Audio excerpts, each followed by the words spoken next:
Hey, welcome to another video from SkinnyMedic. So I did a review on this plate carrier a while back. I'll put a link down to it, so if you want to go watch the full review, you can take a look at it. This is a HRT Tactical, and this is a modular adaptive system, so you can switch out the panels on the back, top and lower here, and I can very easily switch out my panels here. This is currently running a med kit, but if I wanted to put a magazine carrier, 3 AR mags, pistol mags, whatever I want to carry, it's super easy. Pop these releases, on Velcro, the pouch is there. Same thing on the back. If I wanted to run a backpack panel, zip it in and it's good to go. So it makes it nice and easy. Been using this one for a while and it's held up really nice.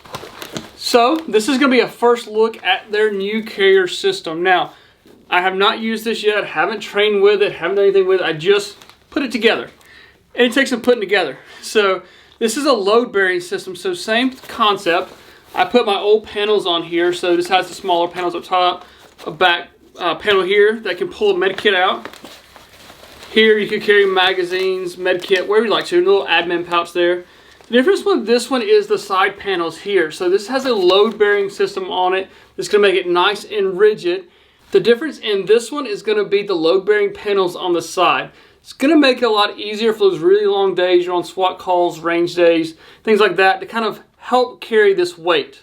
It does have this nylon piece that's going to slide over the load bearing system here, so you can attach something to the outside.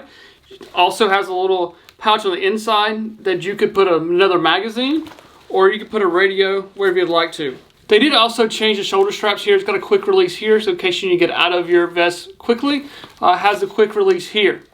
So I am happy overall with this plate carrier, but I am going to test out this carrier and see how I like the load bearing system, if it makes a difference.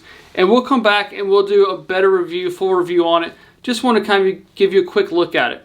So thank you guys for watching. You never know when you'll be the first responder. Remember, you need the right gear and the right training.